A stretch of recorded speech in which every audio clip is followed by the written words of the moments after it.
विशेश्वर ओझा को 6वीं पुण्यतिथि से श्रद्धांजलि दी गई।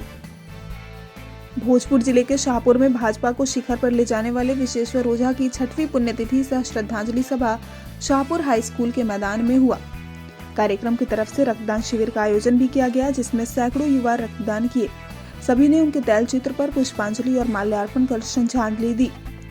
काफी कम समय में लोकप्रियता के शिखर तक पहुंचे विशेश्वर ओझा की राजनीति में काफी गहरी पैठ थी, या ये कहें कि वो मुकाम जो दूसरों के लिए इतने कम समय में पाना संभव नहीं लगता है। जरूरी है आपके हिसाब से? आपके पिता अमर हो गए।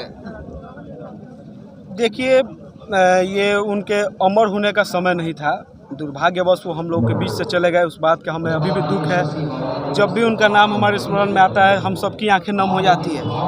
ये तो विधि का विधान है, और यहाँ के समर्थक जो उनके थे, यहाँ के नहीं पूरे बिहार भर के, उनका एक उम्मीद रहता है कि साल में 12 फरवरी जब आएगा तो हम लोग एक जगह एकत्रित होकर अपने जो बिजी शेड्यूल है, जो उनके दिनचर्या है, उसमें समय निकालेंगे और अपने नेता, अपने साथी, उनके जो जितने भी सहयोगी थे, वो चाहते हैं कि एक दिन ऐसा कार्यक्रम हो जिसमें हम लोग बैठकर उनकी जो जीवन से जुड़ी जो बातें उसको एक दूसरे के साथ शेयर करें, तथा उनके याद में उनके आत्मा की शांति के लिए प्रार्थना करें और उनके स्मरण में उनके तैल चित्र पर श्रद्धांजलि अर्पित करें, 2 पुष्प अर्पित करें। आप उनकी परछाई हैं, सक्रिय राजनीति में भी आ गए हैं। आप शाहपुर के लोगों को जरूरत है आपकी, तो आप आगे देखिए। शाहपुर के लिए हमारा परिवार आज से नहीं 1993 से ही खड़ा है।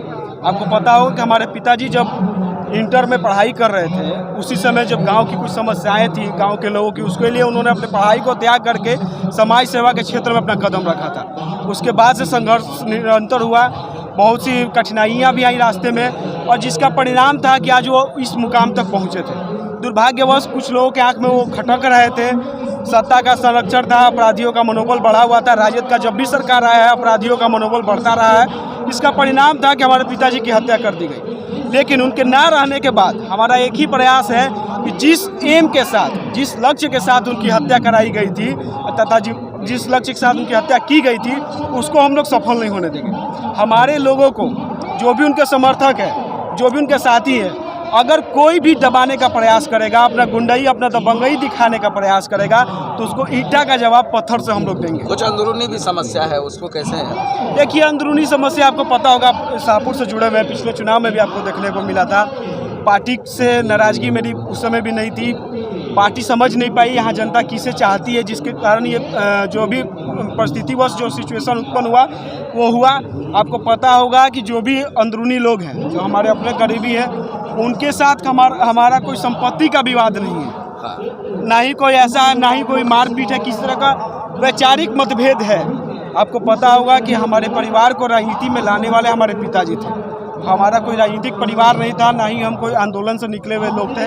यहाँ के लोगों का समर्थन था, यहाँ के लोगों का आशीर्वाद था, आदेश था कि विशेश्वर ओझा राजनीति में कदम रखे, और तथा जो सत्ता का जो अत्याचार जनता पे हो रहा था, उसके विरोध में वो आवाज़ बनकर खड़े हो।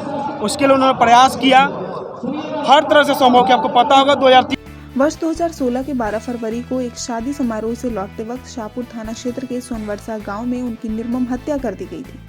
श्रद्धांजलि देने के उपरांत महान हस्तियों ने अपनी उपस्थिति दर्ज कराई।